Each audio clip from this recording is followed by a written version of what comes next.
Hi, Srinivas. I hope you're doing well. Yes. Okay.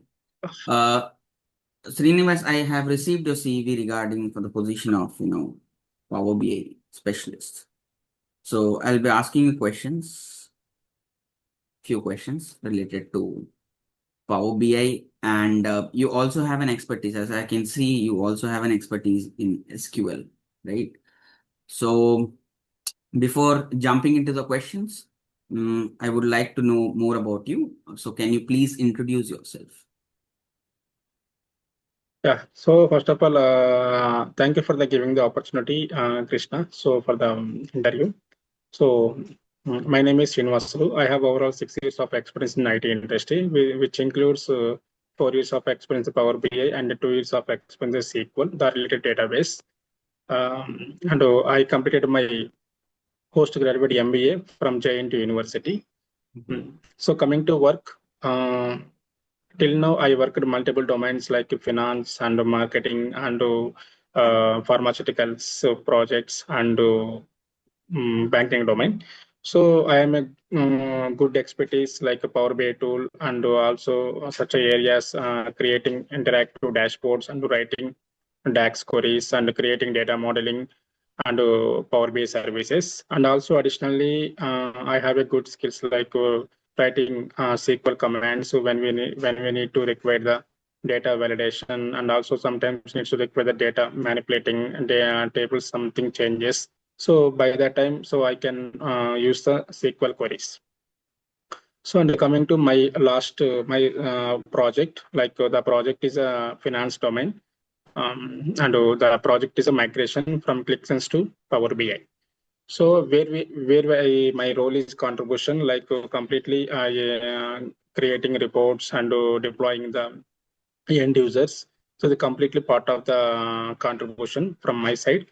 So I do daily tasks and do the in my last project like fetching the data into Power BI and do the transformation steps. So and also do the data modeling and writing the tax queries based on the business requirements and creating interactive dashboards. Then publish the deployment reports to the end users. This is the flow of the work in my last projects. But I am the individually contribution to the all the reports. Whatever I did my reports, I gave the individual contributions. Okay, well, so a cool introduction from your end. So it seems like you are well expert in this current domain, right? Good. So Srinivas, as you said that you have done your MBA, right? Yes. So from MBA, why all of a sudden into data domain?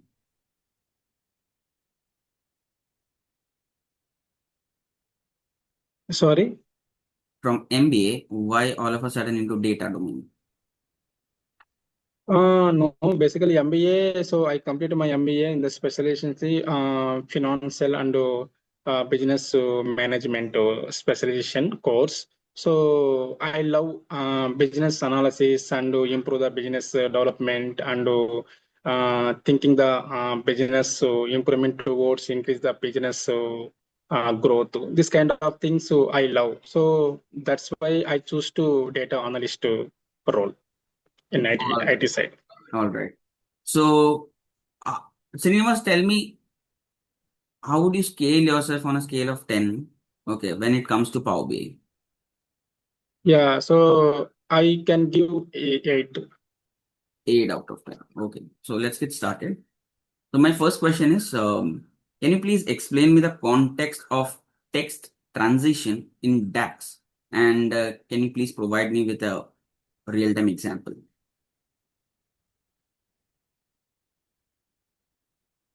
So context, like you were saying, the row level context and filter context, right? Yes. So the context transition, I'm talking about the concept of context transitions in DAX. Yeah, yeah. So context like the DAX expression, like is a multiple ways expression we should pass. like the basically filter context and row context.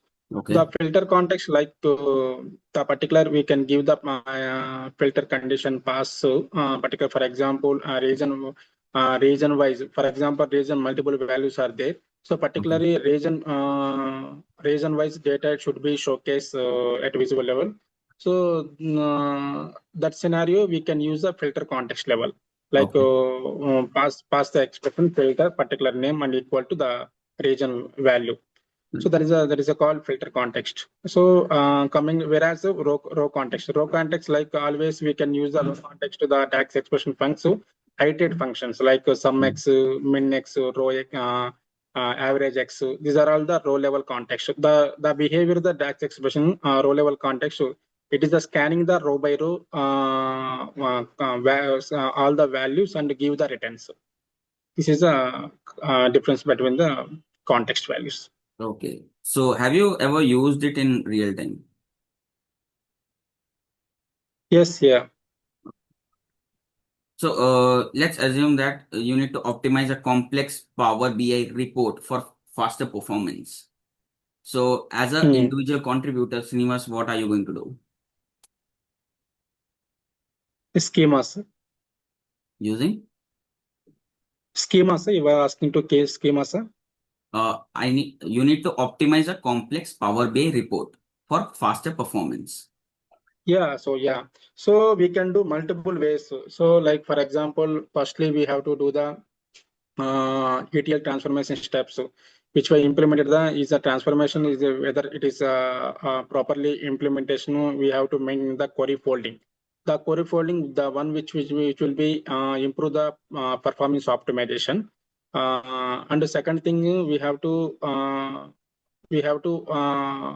recommendation so star schema. So where as compared to other schemas like Snowflakes and Galaxy schema, Mhm. because of star schema, it will be improve the performance optimization. And coming to writing the DAX query. So when we need to require the complex DAX query, so we have to maintain the variables and always we need to implement the calculative expression rather than the filters and iterate functions. So if unless you required, because of filter functions and iterate function, it will be impact to performance issue.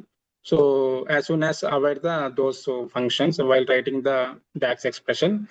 And coming to data side. So data set is like whatever exactly required data should be used in the current report to only those data should be keep on. The rest of the data like unnecessary columns and unnecessary measures. So these are all things we should remove in the current report too. And also we have to maintain the external tools, DAX Studio, and also Tableau editor tools. These are all tools which will be very helpful to the improve the performance optimization in current report. Okay. So, continuation to this question. The next question is like, let's say you are given with a large to handle a large data set in Power BI without compromising Hmm. performance. In that case, Yeah, so that case, so like when we dealing with large volume of data, like millions of millions, so by that time we can go for the like live mode, data connectivity live mode or direct mode. Those modes will be handled with large data set as compared to import mode. And also second way, like we need to implement is the incremental refresh. So the incremental refresh, when we do the refresh the data, so scheduled refresh, so it might be very difficult to the every time loading to enter all data. It will take more time consuming.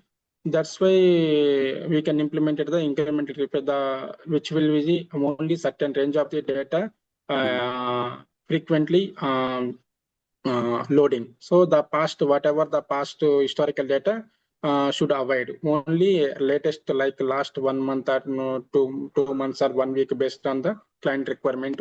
We can implement the incremental refresh. That will be very helpful to the while we can do the refresh time. And And also we have to maintain the query foldings, and also we have to premium workspace as compared to pro workspace. So these are all things we have to stick on the maintenance while we do work on the large volume of the data. Data set. Okay, all right, perfect. So, let me know the process of creating and using calculation groups in Power BI.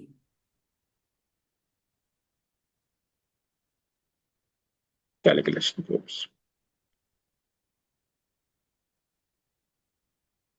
So you were saying the calculating columns, calculation Yes, tags. yes.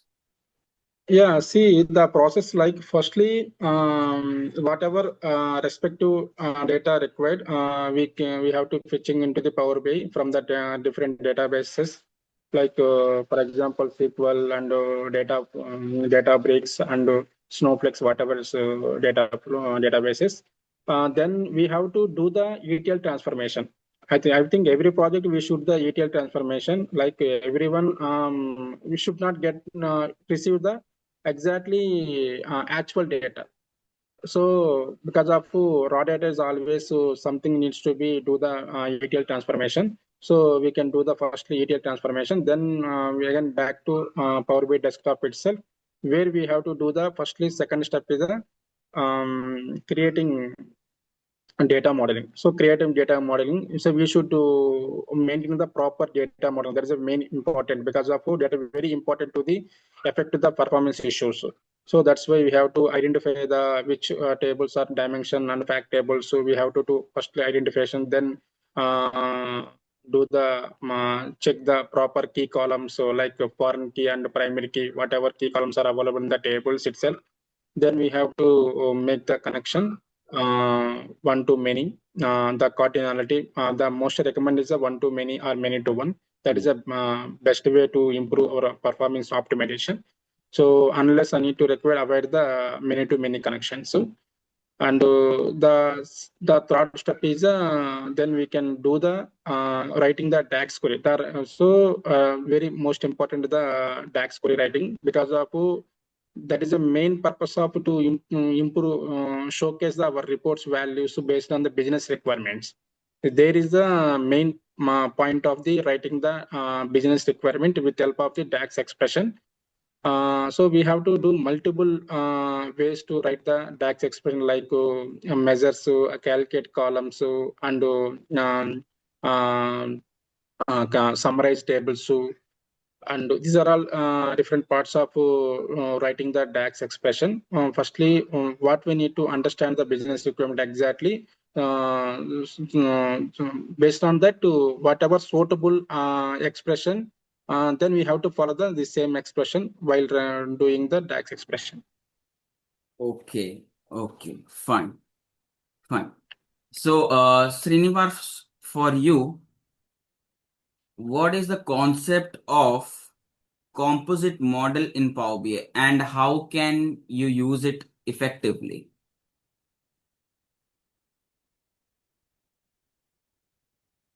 Composite model, yeah. So composite model, which means which is like a mixing of the data, like those tables are fetching from the import mode, and those tables are fetching from the direct mode. So this is a called composite mode. Like for example, our data set is required 20 tables, around 10 tables fetching from the import mode through import mode, and the remaining tables fetching from the direct mode. So this kind of scenario, like our data set is a refresh partially. It is not completely refreshing the at a time, all the 20 tables. So it's a partially refreshing the data set.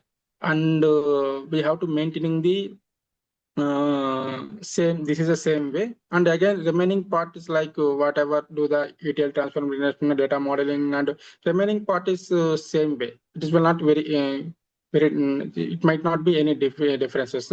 The main thing is a refreshing part and yeah, modes, the between the two modes, import and direct mode. Okay, perfect. So, are you sure on that? Yeah, sure. Okay, perfect. So, Can you explain me how user relationship function work? Yes. So user relationship function is like a when do the data modeling area, like sometimes it comes to requirement like between the two tables needs to make the relationship two directions. Like for example, uh, a date column and certain category column. These two order date to date column needs to be make the relationship one to many something. And again same order date column again make the relationship same date column.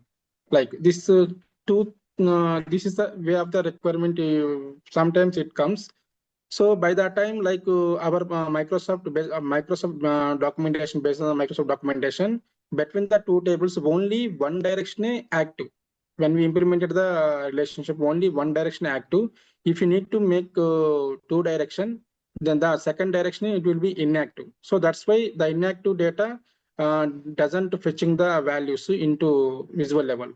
So that case we should overcome the inactive relationship. We can use the user relationship function, the function expression like whatever require the expression like calculate summing account or whatever mix min max calculate. For example, sales calculate sum sales bracket close, and then we can pass the expression user relationship. User relationship two argumentation pass, one argumentation column one and second argumentation column two. Then closing parenthesis close. That is a expression tags.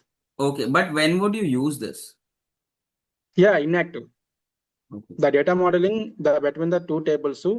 Like for example, order ID and date column. Already one relationship active. Again, we need to same table make the relationship another direction. By that time, it will come inactive relationship. Okay. All right. Yeah.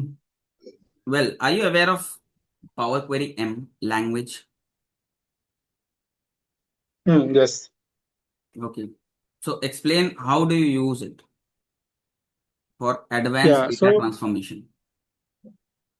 yeah, the Power Query editor like a Power Query editor, like it's make a M language, then automatically assuming the M languages. Like when we do the ETL transformation step, for example, remove the null values and adding some additional columns and adding some creating custom columns and they change the data types. So whatever it is, do the steps. So these are all steps assuming the M language. It is stored in the advanced editor places. It's very helpful to the clean up, mash up the our data set. One of the best option to the while developing the data set to proper cleanup is wherein the multiple steps are there, like whatever almost to 90% of data will be clean in the through Power Query editor, which means M language. Srinivas, can you please differentiate me with cross filter and tritas in DAX? Yeah. Mm, yeah. Firstly, I'll explain you treatise function. So treatise function, which is a like make the relationship virtually, like virtually. It is not a manual relationship.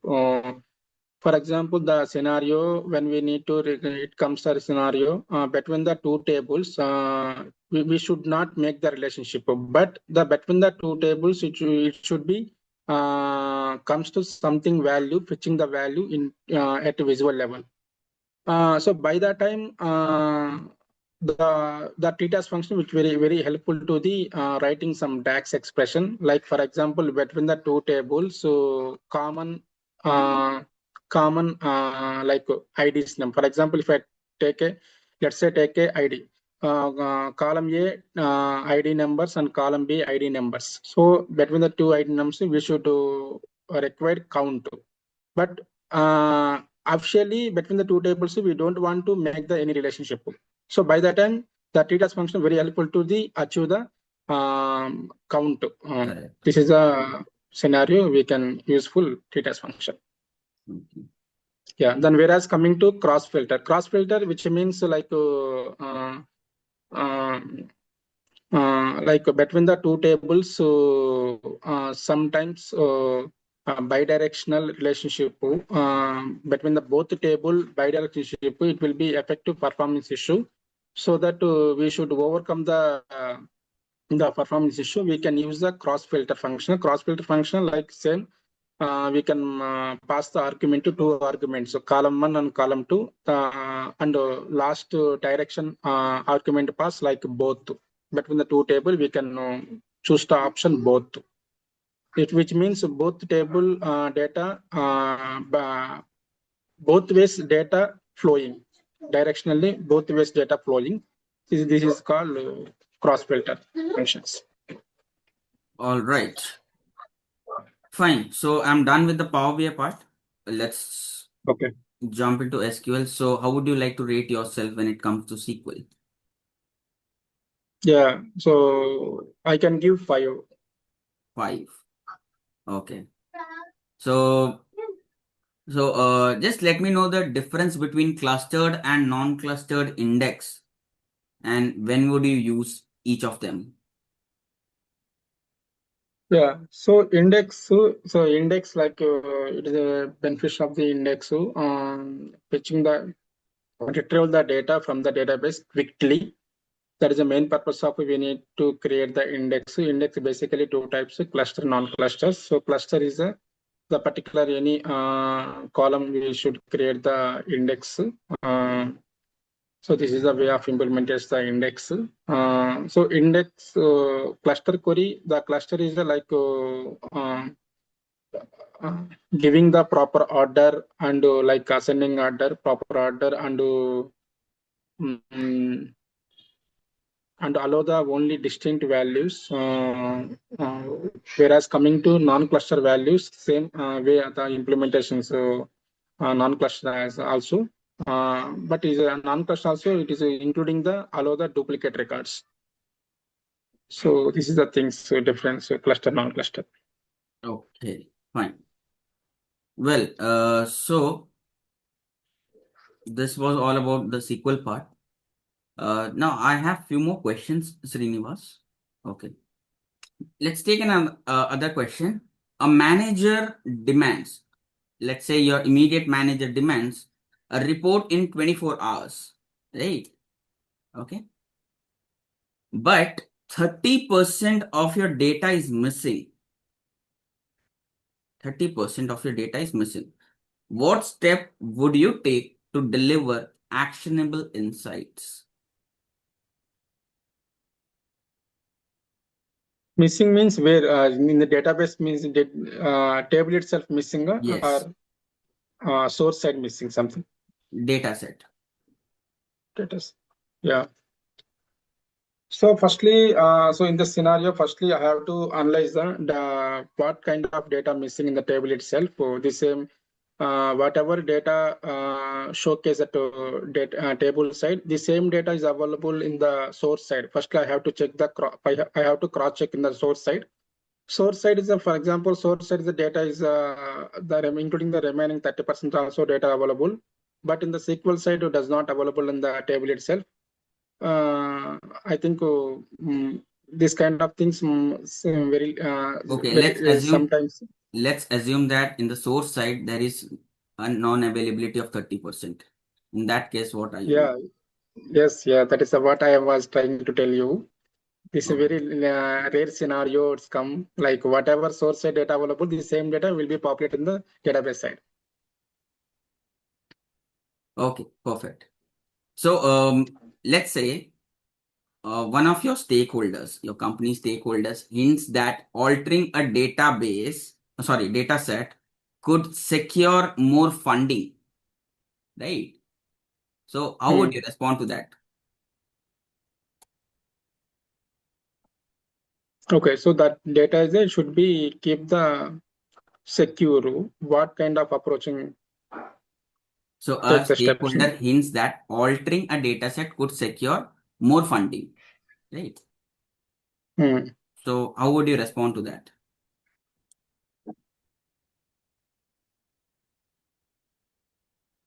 Yeah, I am responding like it's a positive and good way because of secure the data and stakeholders data. We don't want to reveal the and to share with all the users, all the developers the data. We have to maintain the secure. Sure on that? Yeah, sure. Always the data should be keep on the secure. Okay. Okay, fine. Yeah, So my last question, Srinivas, let me know your strength and weakness, and do answer why should I hire you? yeah. So, so my strength. Firstly, I'll tell you my strength. So I keep on learning, and so my passionate to learning to new things always, and do something, and I give my contribution. So this kind of things always I was thinking at myself, and always I give my best. Whatever I learned, my skills, the skills to the expose in my current role. So that is the main thing, and that is my positive. And negative, like sometimes I was overthinking. So I was overthinking, and sometimes uh, take it is. I think is a very important point of view. By that time, I thinking is very laziness. Uh, Thinking. So this is my weakness point. Okay. Yeah. All right. So why should I hire you? I learned a lot of things and lot of skills in my current role. Okay. That much I don't have to expose in my current position because I have the limitation to expose my current skills in my current position. That's why I choose to opportunity to get the exposed to my current skills and to improve my growth. Excellent. So Srinivas, with that, I'm done from my end. Okay. So the Yeah. team will get back to you with your feedback. All the very best. Okay. Have a good day. Thank you so much. Thank you. Yeah. Bye. Thank you for the Bye. opportunity.